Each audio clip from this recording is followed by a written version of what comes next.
Ok, vamos a recapitular un poco hasta ahora. Buda se llamaba Siddhartha Gautama, era un príncipe, su padre el rey le ocultaba la realidad, tenía de todos los placeres materiales y sensoriales que se imaginen.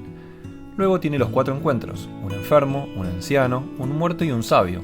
Y al darse cuenta que la vida es sufrimiento, se llena de angustia y siente la necesidad de buscar una solución a dichos pesares. Abandona absolutamente todo. Se junta así con Alara Kalama, luego Udaka, y con estos no encuentra la solución definitiva. Por lo tanto se une a unos 5 gurúes ascetas por 6 años, llegando casi a la muerte y solo entendió que le causaba más dolor y angustia. Decide entonces volver a comer y sus 5 compañeros se enojan y lo dejan. Siddhartha entiende que hay un camino del medio y así decide buscar solo la solución definitiva. Se sienta en un árbol llamado Bodhi Tree y en profunda meditación encuentra y alcanza la iluminación. Luego de decidir salir a comunicar el camino del medio, se dirige hacia el oeste, a unos 300 kilómetros a la ciudad de Sarnath, donde estoy en este momento. Ahí se iba a encontrar con sus 5 compañeros ascetas. Él entendía que ellos iban a poder comprender el mensaje.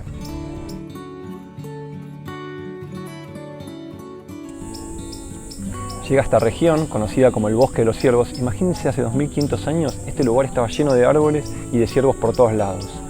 Ahí lo esperaban los 5 ascetas, compañeros. ¿Qué pasó? Obviamente al principio la recepción no fue muy buena. Ellos continuaban bastante enojados, pero rápidamente se dieron cuenta de que Buda era una persona diferente, que algo había cambiado. Brillaba, digamos. Entonces lo reciben, le lavan los pies y se dirigen a un lugar, que es este lugar que está acá atrás, donde ahora se ve una estupa. Se sientan en ese lugar y Buda les iba a dar el primer sermón. Haría girar la rueda del Dharma y les enseñaría las 4 nobles verdades, uno de los 3 pilares, o joyas como se dice, del budismo.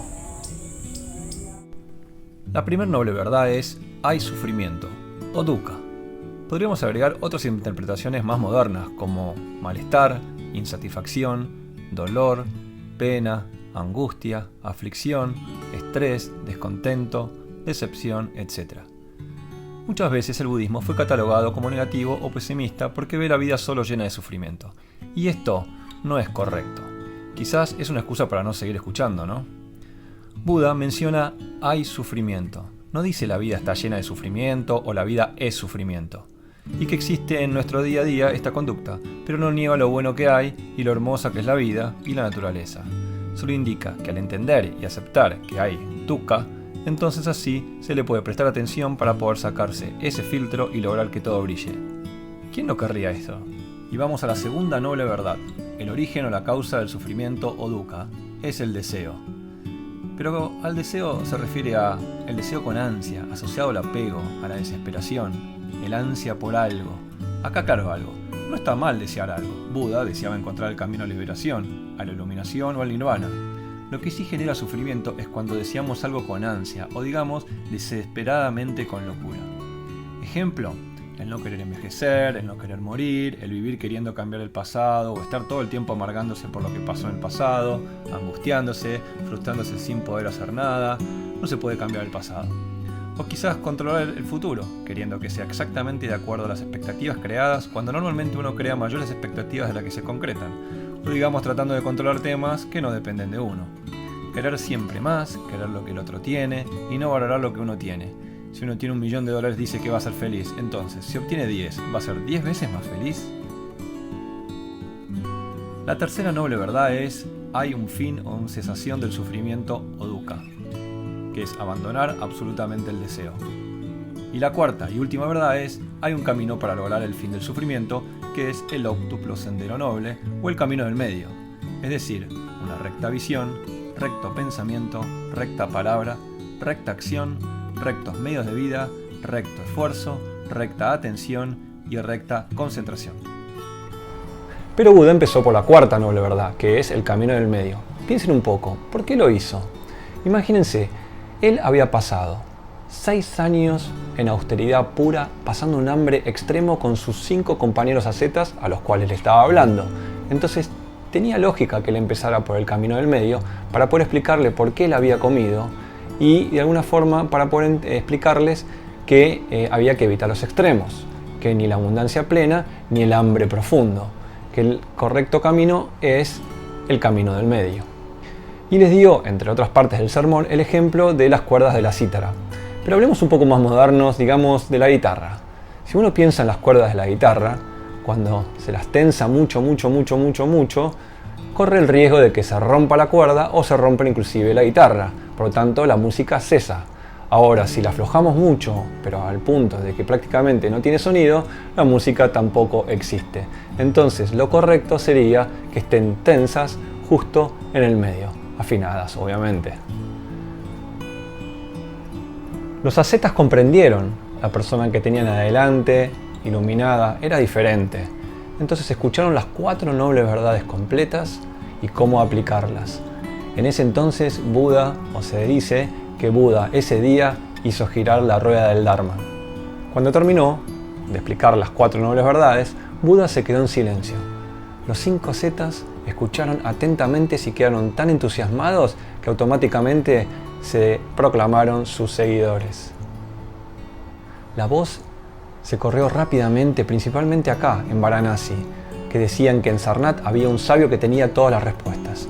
Un montón de personas se iban acercando a escucharlo y cuando llegaron a 60 fue donde Buda formó o determinó el Sangha, que es la comunidad de los monjes, acá, en este lugar.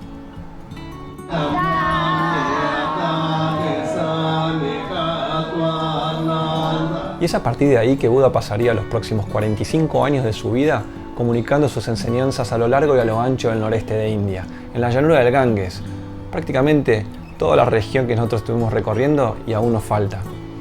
Pero es interesante, él pensó, ¿cómo puedo hacer para de alguna forma acercarme a la gente normal, a los que llamaban mundanos, y que prestaran atención y pudieran rápidamente entender el concepto de las 4 verdades? Para eso lo que hizo fue tomar algunas creencias que ya existían entonces y hacerle algunos cambios revolucionarios, adaptándolos para que así las personas pudieran de alguna forma prestar atención. Una de ellas fue la democratización de lo que llamamos el concepto de karma. Hablemos entonces de karma. El karma significa acción, y como Isaac Newton en su tercera ley, para toda acción hay una reacción igual. Bueno, él lo dijo 22 siglos después que Buda. Pero aquí lo interesante. El karma no distingue entre lo bueno y lo malo. Simplemente, si pensás, decís o haces algo bueno, entonces tarde o temprano algo bueno vendrá, en esta o en la próxima vida. Si por lo contrario lo que pensás, decís o haces es malo, bueno, ya sabes, tarde o temprano algo malo volverá. Sí, ya sé, pensabas que era solo algo malo, ¿no? Bueno, no. Llegó el mensaje mal al occidente. El karma es tanto bueno como malo. Y no solo eso, se acumula, se cancela, etc. Pero lo más importante es que al seguir el camino del medio, el óctuplo sendero noble, la única opción que tenés es la de acumular karma positivo y asegurarte tanto una buena vida actual como en la siguiente. Luego Buda establece que hay 3 raíces del karma. Si lo pensamos desde el punto de vista negativo, como estamos acostumbrados en el occidente, estas serían la codicia, el odio y la ignorancia. Desde el punto de vista positivo, estas serían la generosidad, el amor benevolente y la sabiduría. Interesante. Eso sí, es la intención, no la acción en la palabra. ¿Recuerdan la frase, la intención es lo que cuenta?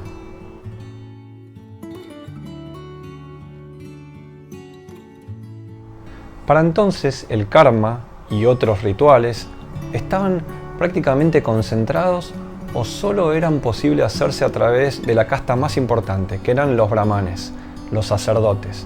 Ninguna otra casta podía tener acceso a los rituales del karma. Por lo tanto, lo que hizo Buda fue decir primero, antes que nada, no, todos tienen acceso, todos deben tener acceso, o todos de alguna forma deben tener la oportunidad de, generando acciones o con palabras o con intenciones positivas, de poder tener una mejor vida, ya sea esta o la futura. Entonces, esa fue la parte que de alguna forma democratizó, ¿no? Le sacó el poder a los sacerdotes y se los entregó libremente al pueblo. Algo muy revolucionario. Imagínense el impacto que generó para entonces. Luego, además de decir cómo puedo hacer para que comprendan rápidamente las 4 verdades a través de los sistemas creencias o los sistemas de creencias que existían, dijo cómo puedo lograr que el mensaje se esparza rápidamente. Y lo primero que pensó fue en la casta de los comerciantes. Imagínense, Los comerciantes estaban acostumbrados a ver culturas diferentes, gente de países diferentes, regiones diferentes, razas diferentes, tenían la mente muchísimo más abierta. Además, no se sentían muy bien queridos por entonces. Aprovechó esa situación y le pidió a su sangha, tanto él como a su sangha, que comunicaran rápidamente las enseñanzas a través de los comerciantes. Y acá en Benares, en la ciudad donde estoy, era una ciudad entonces muy comerciante, por lo tanto rápidamente el mensaje se esparció, un montón de gente venía hasta Sarnat, que son 10 kilómetros, a escuchar al sabio que tenía todas las respuestas. Y a medida que iban viniendo y iban escuchando, iban de alguna forma transformándose en sus discípulos. Y así el Sangha fue creciendo y creciendo y creciendo más y más, lo que permitió que el budismo para entonces se esparciera rápidamente por el nordeste de India. Obviamente también llamaría la atención de alguien o de algunas personas muy importantes, los reyes que existían entonces.